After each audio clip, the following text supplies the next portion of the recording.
Assalamualaikum warahmatullahi wabarakatuh.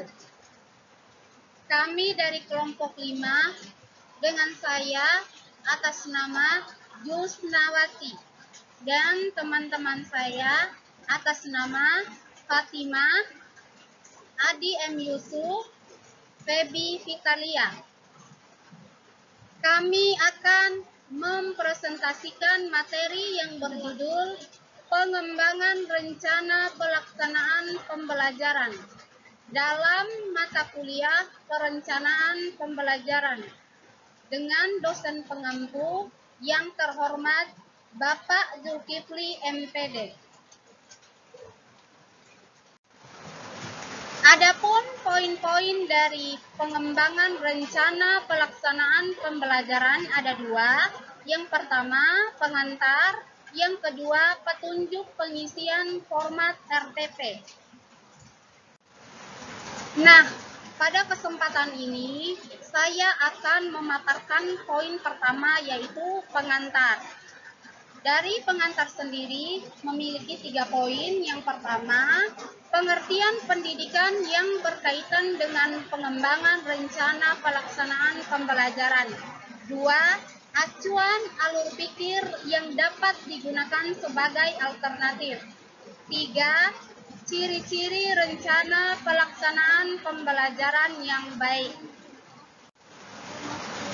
1. Pengertian pendidikan yang berkaitan dengan pengembangan rencana pelaksanaan pembelajaran adalah proses yang bersifat terencana dan sistematis. Karena itu, perencanaannya disusun secara lengkap dengan pengertian dapat dipahami dan dilakukan oleh orang lain dan tidak menimbulkan penafsiran ganda. Yang kedua, acuan alur pikir yang dapat digunakan sebagai alternatif. 1. Kompetensi apa yang akan dicapai? 2. Indikator-indikator yang dapat menunjukkan hasil belajar dalam bentuk perilaku yang menggambarkan pencapaian kompetensi dasar. 3. Tujuan pembelajaran yang merupakan bentuk perilaku terukur dari setiap indikator. 4. Materi dan uraian materi yang sesuai dengan kebutuhan belajar siswa agar dapat mencapai tujuan pembelajaran. 5. Metode-metode yang akan digunakan dalam pembelajaran. 6. Langkah-langkah penerapan metode-metode yang dipilih dalam satu kemasan pengalaman belajar. 7. Sumber dan media belajar yang terkait dengan aktivitas pengalaman belajar. 8. Penilaian yang sesuai untuk mengukur ketercapaian tujuan pembelajaran. 3. Ciri-ciri rencana pelaksanaan pembelajaran yang baik adalah sebagai berikut. 1. Memuat aktivitas proses belajar mengajar yang akan dilaksanakan oleh guru yang akan menjadi pengalaman belajar bagi siswa. 2. Langkah pembelajaran yang disusun secara sistematis agar tujuan pembelajaran dapat dicapai. 3. Langkah-langkah pembelajaran disusun serinci mungkin sehingga apabila RTP digunakan oleh guru lain, misalnya ketika guru mata pelajaran tidak hadir, mudah dipahami dan tidak menimbulkan penafsiran ganda. Nah, mungkin cukup sekian dari saya dari pemaparan poin pertama, yaitu pengantar. Selanjutnya akan dilanjutkan oleh rekan saya.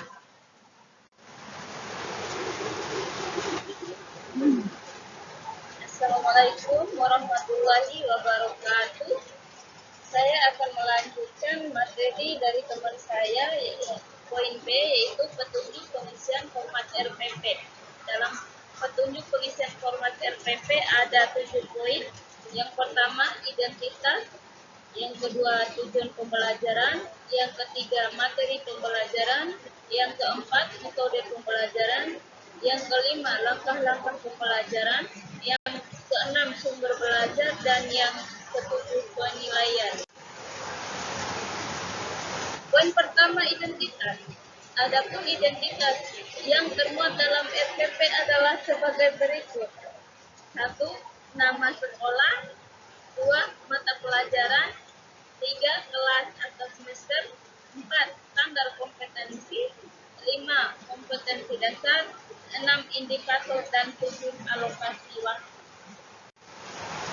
Poin kedua, tujuan pembelajaran.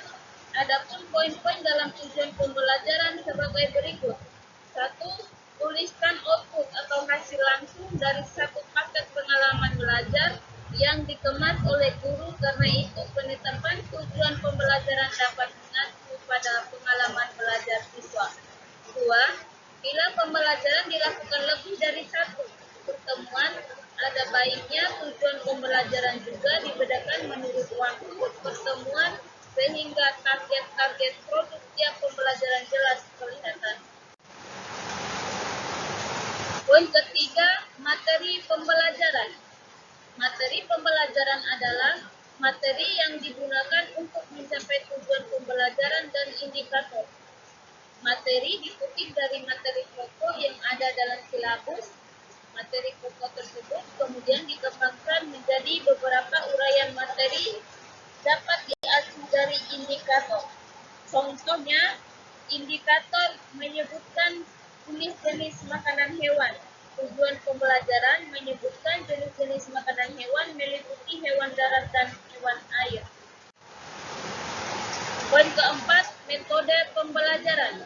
Metode dapat diartikan benar-benar sebagai metode, tetapi dapat pula diartikan sebagai model atau pendekatan pembelajaran, bergantung pada karakteristik pendekatan atau strategi yang dipilih. Karena itu, pada bagian ini, cantumkan pendekatan pembelajaran dan metode-metode yang diintegrasikan dalam satu pengalaman belajar siswa. 1. Pendekatan pembelajaran yang digunakan, misalnya pendekatan proses, kontekstual, pembelajaran langsung, pemecahan masalah, dan sebagainya. Yang kedua, metode yang digunakan, misalnya ceramah, inquiry, observasi, tanya jawab, dan seterusnya. Poin kelima, langkah-langkah pembelajaran. 1. Kegiatan pendahuluan. Adapun poin-poin dalam kegiatan pendahuluan ada 5, yaitu yang pertama, orientasi. Memusat perhatian siswa terhadap materi yang akan dibelajarkan. Dapat dilakukan dengan menunjukkan benda yang menarik, memberikan ilustrasi, membaca berita di surat kabar, dan sebagainya. Poin kedua, apersepsi. Memberikan persepsi awal kepada siswa tentang materi yang akan diajarkan. Poin ketiga, motivasi. Guru memberikan gambaran manfaat mempelajari gempa bumi, bidang-bidang pekerjaan berkaitan dengan gempa bumi, dan sebagainya. Poin keempat, pemberian acuan. Biasanya berkaitan dengan kajian ilmu yang akan dipelajari. Acuan dapat berupa penjelasan materi pokok dan uraian materi pembelajaran secara garis besar. Nah, poin terakhir yaitu yang kelima, pembagian kelompok belajar dan penjelasan mekanisme pelaksanaan pengalaman belajar sesuai dengan rencana langkah-langkah pembelajaran. 2. Kegiatan inti. Berisi langkah-langkah sistematis yang dilalui siswa untuk dapat mengkonstruksi ilmu sesuai dengan skemata atau framework masing-masing. Langkah-langkah tersebut disusun sedemikian rupa agar siswa dapat menunjukkan perubahan perilaku sebagaimana dituangkan pada tujuan pembelajaran dan indikator. Pada kegiatan inti, langkah-langkahnya terdiri dari kegiatan eksplorasi, elaborasi, dan konfirmasi. Kegiatan eksplorasi yaitu serangkaian kegiatan pembelajaran yang memberi kesempatan kepada peserta didik untuk mencari temukan berbagai informasi, pemecahan masalah, dan inovasi. Sedangkan kegiatan elaborasi yaitu serangkaian kegiatan pembelajaran yang memungkinkan peserta didik mengekspresikan dan mengaktualisasikan diri melalui berbagai kegiatan dan karya yang bermakna. Dan kegiatan informasi yaitu serangkaian kegiatan pembelajaran yang memberi kesempatan bagi peserta didik untuk dinilai, diberi penguatan, dan diperbaiki secara terus-menerus.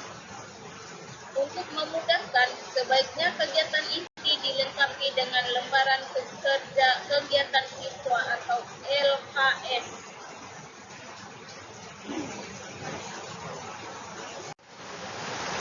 Ketiga, kegiatan penutup.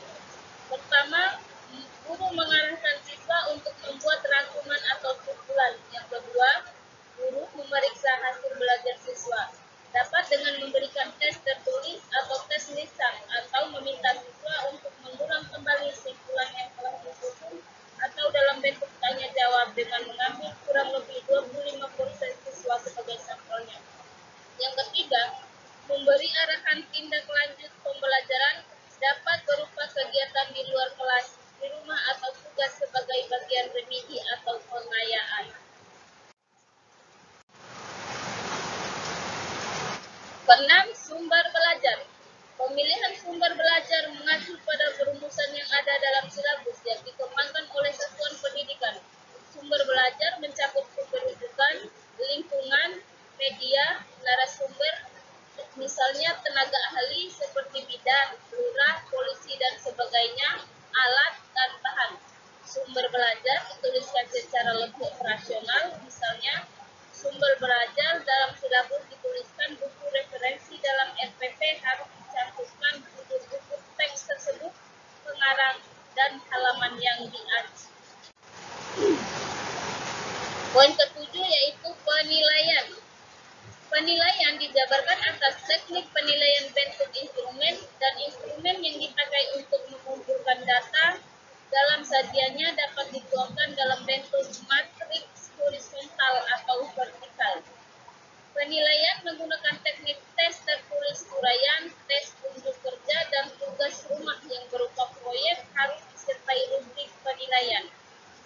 Perlu disadari oleh guru bahwa pertama, RPP yang benar akan berdampak pada penulisan materi ajar dan LKS sendiri oleh guru. Sebab materi ajar pada buku pegangan belajar siswa dan LKS yang dijual bebas belum tentu sesuai dengan rencana pembelajaran yang disusun oleh guru. Kedua, karena RPP disusun sendiri oleh guru, maka akan timbul dorongan pada diri guru untuk menyiapkan fasilitas pembelajaran untuk memudahkan siswa untuk belajar. Yang ketiga, ide-ide kreatif yang bertujuan membelajarkan siswa akan berdampak pada peningkatan efektivitas pembelajaran. Yang keempat, ide-ide kreatif tersebut hanya dapat dihasilkan oleh seorang guru yang ikhlas berusaha mencerdaskan siswanya. Demikianlah presentasi makalah dari kami. Lebih dan kurangnya kami mohon maaf. Wabillahi taufiq wal hidayah. Wassalamualaikum warahmatullahi wabarakatuh.